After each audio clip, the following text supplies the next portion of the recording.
Buga Vandinho. Se inscreva. Bora pra aula então?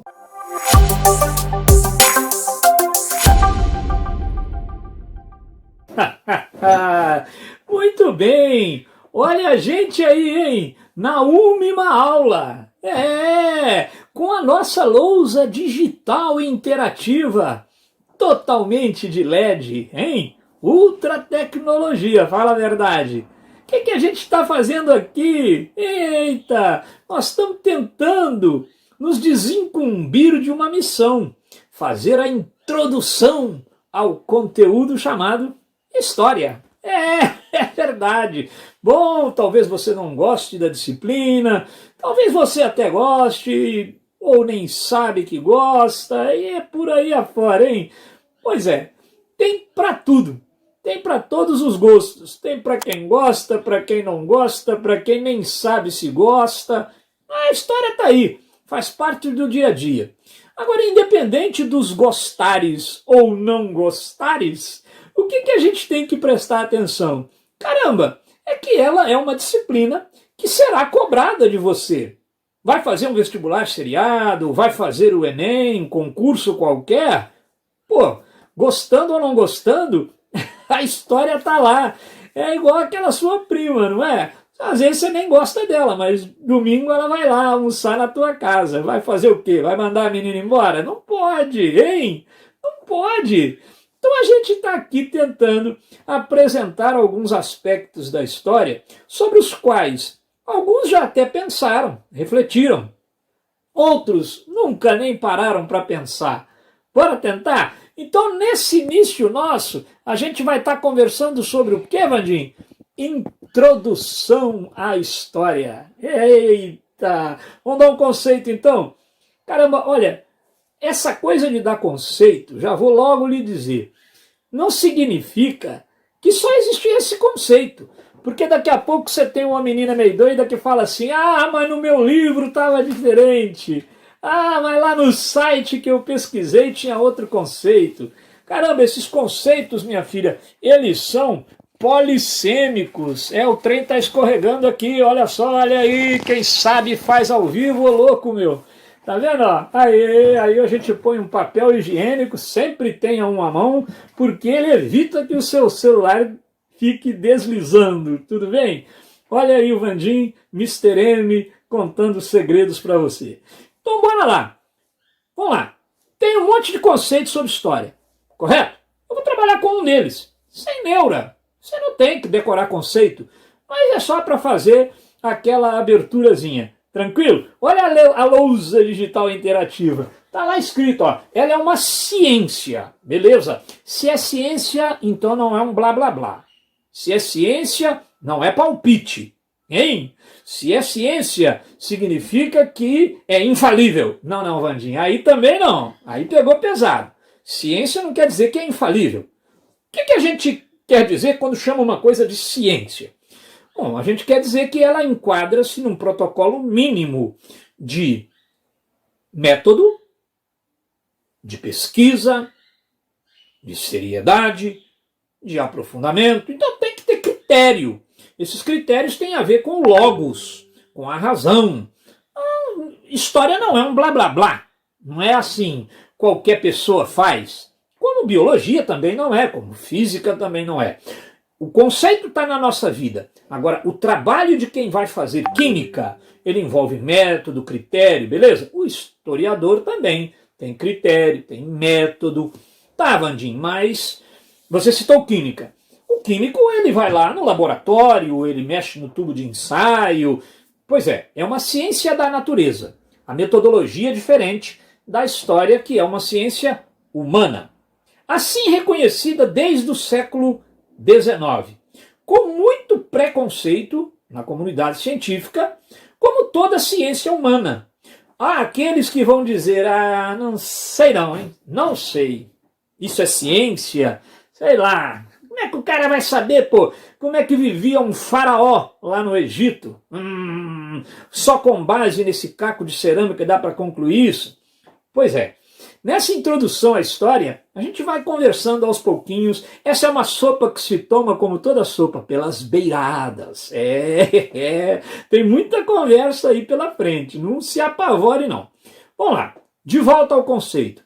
É uma ciência, só é reconhecida como ciência a partir do século XIX, e ela vai fazer o quê? Ela vai estudar os acontecimentos da história da humanidade, sobretudo focando-se em vestígios que a humanidade deixou. Vestígios que, aliás, nós vamos chamar de fontes históricas. Todos os vestígios são fontes históricas. Um caco de cerâmica, uma pirâmide, tudo bem. Uma lenda, um mito, uma carta, uma múmia, tudo isso ajuda a gente a contar uma história, tá bom? Então, a história é uma ciência que a partir do século XIX, investigando os vestígios da humanidade, vai concluir determinadas coisas sobre o passado da humanidade. Agora, qual é o objeto de estudo? O historiador tem como objeto de estudo o passado, ok? O historiador tem algo a dizer sobre o futuro? Sim. Sobre o presente? Sim. Mas o objeto de estudo do historiador é, sobretudo, o passado. Mas tudo relacionado ao passado? Olha, existe algo que chama mais atenção do historiador, que são as transformações históricas. Todas as mudanças históricas chamam muito a atenção, fazem parte daquilo que o historiador elege como seu objeto de estudo. É isso aí. E aí? Ele faz dos fatos históricos a sua matéria-prima. Vandim, o que são fatos históricos? Bom, os fatos históricos são fatos sociais, aconteceram, coisas que aconteceram, e que arbitrariamente, como essas coisas perduraram por um tempo, deixaram marcas, foram escolhidas como fatos históricos. Entendi. Então, por exemplo, eu caí e quebrei a perna. Isso é um fato histórico? Bom, isso é um fato histórico. Vai ser preciso que uma comunidade internacional reconheça que você ter quebrado a perna é algo de tanta importância a ponto de ser chamado de fato histórico. Compreende? Então, são fatos que os historiadores chegaram à conclusão que esses são históricos. Tá legal? Mas isso é arbitrário, isso é escolhido arbitrariamente. O que você quer dizer com isso, Vandinho? Escolhido arbitrariamente? Bom, qual a importância da tomada da Bastilha lá na Revolução Francesa para uma pessoa que vive, por exemplo, sei lá, numa tribo indígena? Talvez não tenha importância alguma. Talvez não tenha importância nem para você nem para mim. Mas um grupo de historiadores convencionou que, olha, a Revolução Francesa é um acontecimento, é um fato que marca a história. Então é um fato histórico. Tudo bem? Então olha só, a matéria-prima do historiador é aquilo que se chama de fato histórico. Agora, Vandinho, o historiador, quando ele vai falar de fatos históricos, de fatos do passado, ele está recontando o passado ou ele está interpretando o passado? Bom, pois é, uma boa pergunta, viu? Você tem essa curiosidade? Então vamos lá. É possível recontar o passado? Claro que é, Vandinho. Então tá, tenta recontar para mim um churrasco do sábado passado. Aí você vai e descreve. Eu peço a outra pessoa que estava no churrasco para recontar o mesmo churrasco, parece um outro churrasco. As descrições, os relatos mudam muito. Daí a impossibilidade concreta de recontar o passado. O que a gente faz é interpretar o passado. E nessa de interpretar o passado, muitas vezes nós fabricamos o passado, sabia? Muitas vezes o que o historiador faz não é recontar o que passou, é interpretar o que passou. Mas ele faz isso com isenção, Vandinha, assim, totalmente neutro, afinal ele é um cientista. Sim, ele é um cientista, mas não existe neutralidade científica. Existe a busca da objetividade. Quando o cientista é sério, ele busca, claro, ser objetivo em sua pesquisa. Mas não se pode esquecer que o historiador, como qualquer cientista, ele é filho do seu tempo, de suas convicções, de suas crenças pessoais. A subjetividade faz parte da ciência chamada história. É ciência humana, não é? Se é uma ciência humana, tem muito de interpretação ali. Então o historiador ele não reconta passado. A gente não tem como recontar passado. Primeiro, porque muita coisa a gente não viveu. Segundo, o problema nem é todo esse, porque mesmo que eu tivesse vivido, na hora de recontar, eu coloco muito ali do que eu senti. São os filtros internos que cada um de nós tem. Então, o historiador reconta o passado, o historiador não consegue fazer isso. Ok? Ele reconta o passado? Não, ele não consegue.